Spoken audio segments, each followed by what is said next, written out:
Boy, don't we have an offering for you today because it's KKR taking on RR, and we'll tell you all about it in Criclytics Man versus Machine.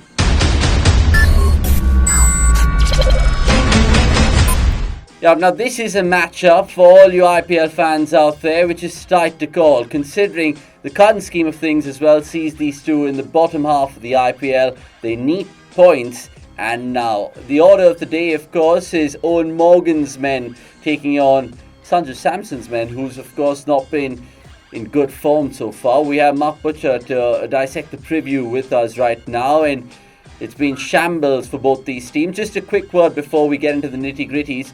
KKR or RR, who's worse off in this moment of time? Well, I think RR probably. I think Rajasthan are worse off.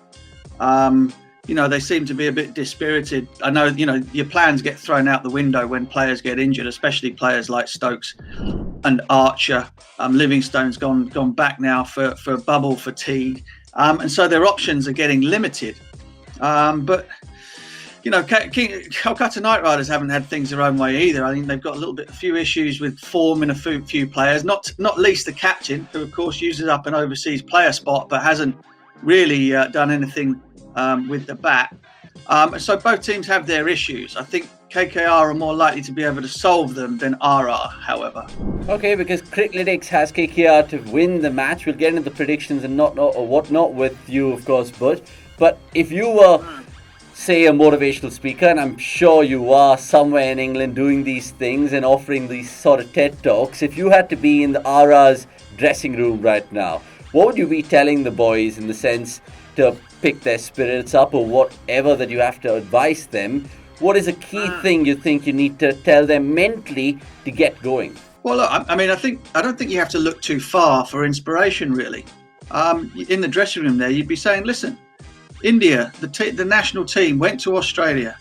They lost the first test match. They were bowled out for 35. They lost their captain. Captain went home for the birth of his child. The bowling attack literally fell apart at the seams in terms of injury, and yet they came back from 1-0 down, even won a test match at the Gabba that nobody does, barring Australia, of course, and won the series. So listen, nothing is lost. Nothing is that bad. Nothing is irretrievable.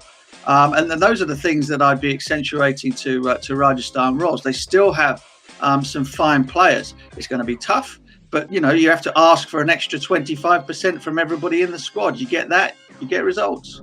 Yeah, speaking of results, the same applies to KKR, Butch. Let's talk about them because, of course, they've had an awful time in IPL 2021. I want to pick your mind upon why you're backing them and what makes you so confident about Owen Morgan in particular. Well, that was the main drawing point. Plus, Owen Morgan as captain. You put all of those ingredients together before anyone's bowled a ball, and they look to be a shoo-in for the last four. However, the game isn't played on paper; it's played on the field. So, look, I still think that even though a lot of the players have not fired so far, Morgan in particular, that when you've got the likes of Dinesh Karthik, Nitesh Rana, Shubman Gill, Kuldeep, for when I think they need to get him into the side when they play back on pitches like Chennai, perhaps when they go to Ahmedabad. Rahul Tripathi, they've got great Indian players to go along with some very, very fine international stars, and so therefore there is no reason to think that they can't turn this around. They very nearly turned over CSK chasing 220 the other day. They should get some confidence for how close they got there. And the top order can take a good hard look at themselves and say, well, you know what? If we'd have just contributed another 10, 15 runs between us in that power play and not been 5 down, we'd have won the game. So all is not terrible for KKR. Okay, speaking of them, let's now put you to the test in terms of a 1-minute pitch, because they have, of course, explosive players, but which four would you pick in terms of the overseas? Because they've, of course, experimented with Sharkey, Bansanil Narain. They have Ben Cutting and Lockie Ferguson. Who would you play, Butch? Well, given that we're at Wankhede Stadium and that spin has just been murdered there in the tournament so far, plus the fact that Sunil Narain does not have his usual role, the role that he plays for TKR in Trinidad, where he opens the batting, tries to get the team off to a flyer. So he's not doing that either, and his bowling looks a little bit less potent after all the adjustments he's had to make for his action. So I would go along the lines of Cummins picks himself, Russell picks himself, Morgan's the captain, and I'd bring in Lockie Ferguson. And if you needed to take the pace off, then you sort of work a few overs from Chapati or whatever it might be. But I'd bring Ferguson in to give them a real cutting edge, high speed, good Yorkers at the death. Yeah, and the perfect place to try them out is that Wankhede, because in terms of the Pacers, they thrive more over there. So let's see if you've got your predictions right, because you made some immaculate calls already on this show so far, Butch. Batsmen, I'll let you take the first pick in regards to KKR versus RR. I'm going to go for Rana. He led the way as top scorer in the early part of the competition. Had a quiet couple of games, but I'm going to go back to him. There are other names in the reckoning. David Miller, Rahul Tripathi, like a man that you just mentioned. Shubman Gill is what Criclytics has gone for. Do you want to change the decision? No, I will stay where I am. Thank you very much. Okay, let's motor on to the bowlers then, and let's see what you have up your sleeves for the bowlers, because remember, Butch, it's at Mumbai, so it's the bowler's graveyard. Which bowler do you think will take most wickets? So even if they pocket 3 for 55, you still win if someone gets 2 for. I'm going left. Left is best, so I'm going to go for Mr. Fizur, the Bangladeshi legend. He's been in decent nick, actually. And given top order woes for KKR, at least sort of middle order anyway, sort of 3, 4, 5, he might be in a position to make some inroads. Yeah, it's funny because Criclytics has got cold on Mustafa Fizur. Doesn't really think it's going to be racking up the wickets in this regard, but of course time will tell.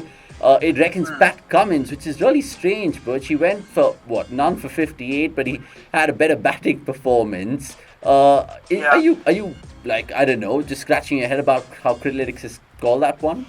Well, yeah, I mean, listen, Pat Cummins' great strength in the long form game is his immaculate control of line and length at high pace. He's not the best Yorker bowler I've ever seen. He's not sort of terrific at sort of mixing things up as far as I'm concerned anyway. And so on a pitch where the ball is coming flying onto the bat, the last thing you want to be is a good line and length bowler, which is why I've gone for Mr. Fizur, who'll try and get the Yorker in, will mix up his pace, lowish arm action, try to slide things around. Whereas Cummins has been given some serious treatment in the competition so far. So anyway, what do I know? The computer is king, I suppose. So he'll go with that. I'll go with mine. Okay, I love it because the last match, remember, was like for like, but there's already kind of some differences that we're seeing here. But I think this will be similar, I feel. Andre Russell is what Criclytics thinks is the best all-rounder for this one. Do you agree with him? Yeah. I mean, there's no... he's not been used particularly with the ball of late, but just the late order hitting is so compelling, isn't it? So I won't allow the computer to have that one on his own. Yeah, Andre Russell, that innings, I tell you, I mean, it had to be a corker from Sam Curran to dismiss him. But Butch, did you see that game? And then he didn't go up to the pavilion at least for the first 10 overs after he got out. He was just standing there. Sitting there with his pads, desolate about how he got out. Yeah. It's an error, isn't it? That's for sure. I mean, he convinced himself that the ball was going to pass down the leg side and be given a wide and get an extra hit, but he lost his sat nav. He had no idea where he was or where his stumps were. Yeah, I mean, it was funny in the end, and Sam Curran also celebrating in front of his face and then running away like a little youngster over there. It was good to see as well. Let's move on to the wicket keepers. Is it evident, this choice, the fact that Criclytics has gone for someone like Jos Buttler? The law of averages suggests that he might get some runs on the board this time around. Yeah, well, I've gone for Sanju Samson for exactly the same reason. We gave him a bit of advice, didn't we, a couple of shows ago about trying to get himself in a little bit before he gets too expansive. And I think a man, with his ability and with 100 under his belt already, has got to be due, right? So you're going for Sanju Samson, and Criclytics is going for Jos Buttler. So again, another distinction here. So it's good to see. Match-wise, this is the most important one. Like I said up top of the show, guys, Criclytics reckons KKR, tongue twister over there, 51%, so it's neck and neck. Well, yeah, and also, given that I backed them in the top 4, they could do with a win. So I'm going to go with KKR as well. We'll share the win or share the loss on that one. Yeah, because the last time these two teams met, of course, was in IPL 2020. Very similar. 2 games, both going to KKR. KKR won the toss, batted first, batted big, and they eventually won the game by 50 runs on both occasions. And RR in response was 137 for 9, 131 for 9. So do you think it'll be something similar, given the fact that it's going to be a run fest out there? Well, yeah, I mean you would hope so, wouldn't you? I mean, what you don't want is to end up, even if you're going to get close, you don't want 220 on the board from the start. So batting first, going large. KKR out of the last 7 contests between these two teams, KKR won 6 of them. So the computer has it at 51%, 49%. It's obviously not looked at the form book, but they're 2 good teams, and that's the beauty of T20 cricket is you can sit here and make all the predictions you like, but the beauty of it is it's such an unpredictable game, and with so many great players, high impact players on both sides, anyone can have their day out. Yeah, just a last quick one for you. What kind of T20 fan are you? Do you like a 200 plus 200 game, or do you like something which is 140, 160? Well, look, I think there's a lot of nonsense talked about there being too many runs. Or the lowest scoring games are always the best. It's complete, and both arguments are rubbish. All that matters is, as a neutral, if you're neutral and you don't care who wins, then if the game gets close, and whether it's close with somebody chasing 230 or whether it's close with somebody chasing 120, it doesn't matter, does it? You've got the entertainment that you need, which is that you're on the edge of your seat until the last ball is bowled.